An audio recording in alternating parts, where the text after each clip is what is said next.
Picture this. It's 2:17 a.m.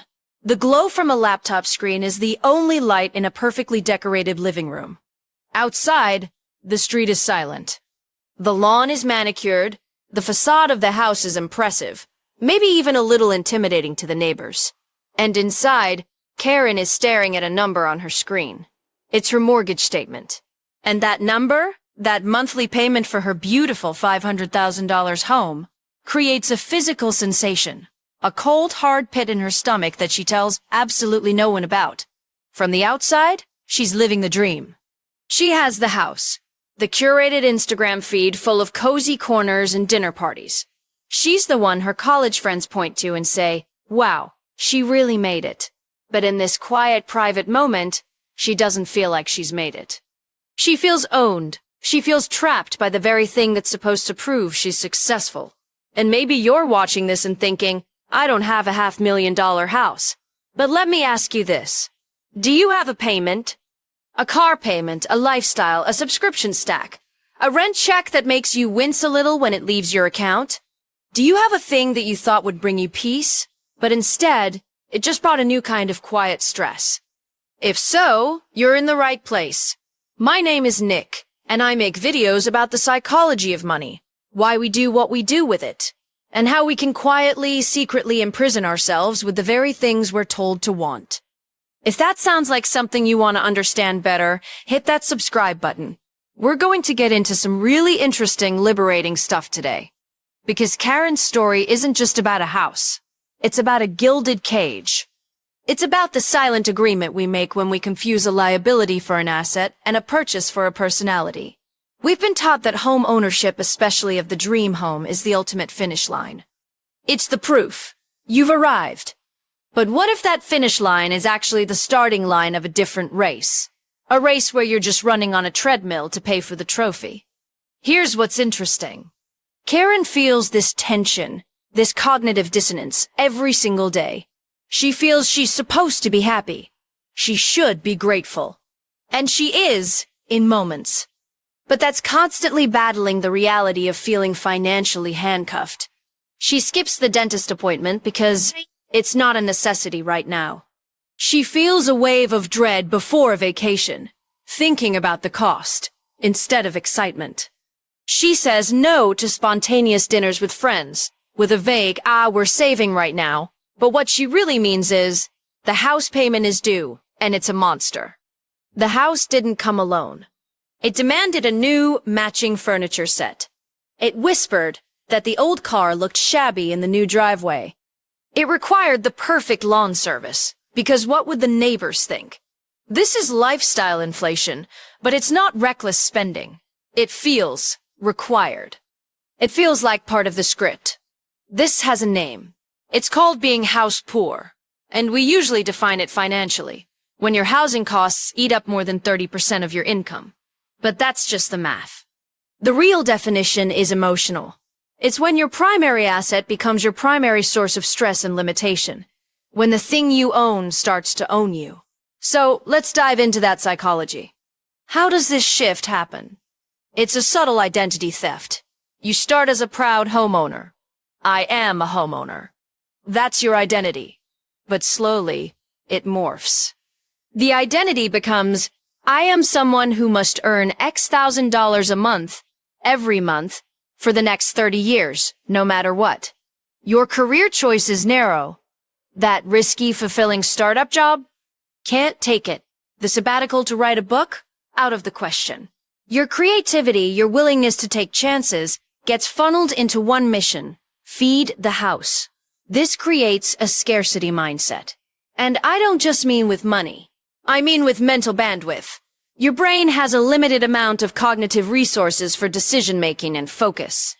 Studies on decision fatigue show this clearly. When a large, looming, inflexible debt is sitting in the back of your mind, it's consuming those resources.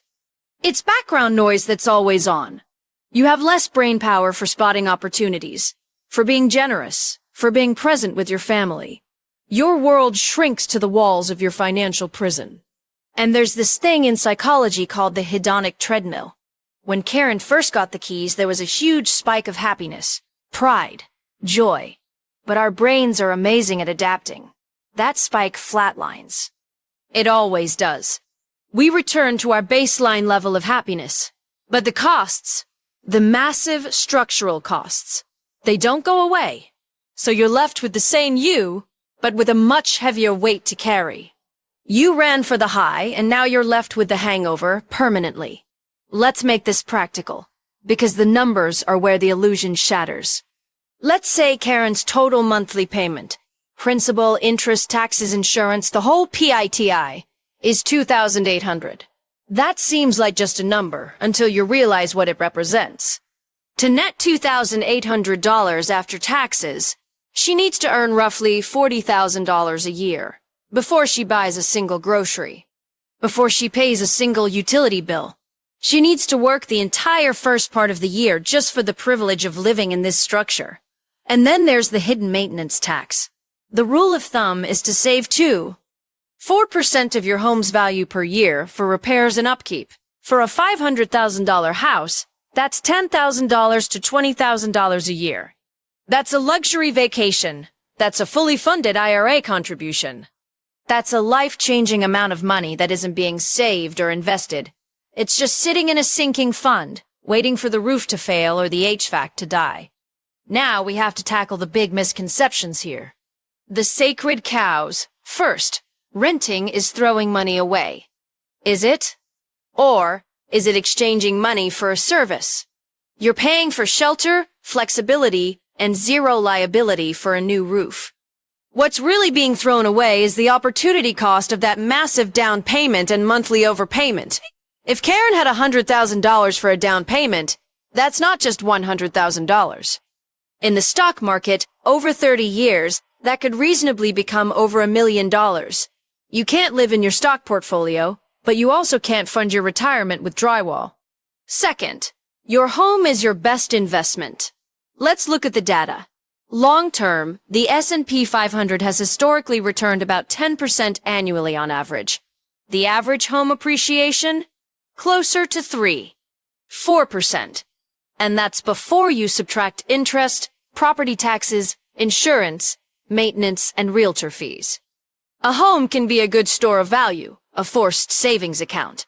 But calling it your best investment is an emotional statement, not a financial one. Third, and this is the big one, you should stretch to buy as much house as you can afford. The bank will tell you the maximum you can borrow. They approve you for a maximum. They are not giving you a recommendation. They are not your life coach. They are a business, and their business is lending you money. Taking their maximum is like taking a candy bar from a dentist. Their incentives are not aligned with your long-term health. This is where the transformation begins. It's a shift from asking, what do I own, to asking, what owns me? It's moving from a script written by society, get the job, get the house, get the stuff, to something called lifestyle design. Building your life and your spending around your actual values. Do you value adventure, time with family, creative freedom? Does your biggest monthly expense support those values, or does it actively fight against them? So, what's the way out? What does designing your escape actually look like? It starts with an audit, but not just of your budget. You need to calculate your true freedom cost. That's your total monthly housing cost. Mortgage, taxes, insurance, utilities, plus that monthly maintenance fund you should be setting aside. Get one number. Let's say for Karen, it's $3,500 all in. Now hold that number in your hand. That's not just dollars. That's life energy. That's hours of your life traded for it. That's foregone opportunities. What does that number really cost you? Step 2 is a mindset reframe. Practice saying this. I exchange $3,500 monthly for the utility of shelter. Say it out loud. It sounds cold. Because it is. It neutralizes the emotional baggage. It's just a transaction. Now look at that transaction with clear eyes. Does this transaction bring you joy, freedom, and alignment? Or does it bring you stress, limitation, and dread? You're not betraying a dream. You're analyzing a business deal you have with yourself. Step 3 is to run the scenarios. I call this the freedom calculator. Scenario A, the downgrade. What if Karen sold and bought a $300,000 house? Her monthly freedom cost might drop by $1,500 or more. Now, visualize that $1,500. Not as a number, but as a life. What would that do? That could max out a retirement account. That could fund a meaningful travel fund every year. That could allow her to work part-time or take that lower-paying but more fulfilling job. That's $18,000 a year of life, back in her pocket. Scenario B, the strategic rent. What if she sold, took her $150,000 in equity, invested it, and rented a similar place? Let's say renting costs her $2,200 a month, $1,300 less than her current freedom cost. Now she's got $150,000 growing in the market, and an extra $1,300 cash flow every month. The math here over a decade is absolutely staggering in favor of freedom. Scenario C, the radical geographic arbitrage. What if she sold, took her equity, and moved to a lower-cost area, maybe a smaller town or a different state altogether? Her $150,000 could buy a nice place outright. Number mortgage. Her freedom cost plummets to just taxes and insurance. This is the most dramatic visual of freedom unlocked. Her entire life structure changes overnight. Now I can hear the objections. They're loud in my head because they're the same voices we all have. But I'll lose status. What will people think? I'll ask you this.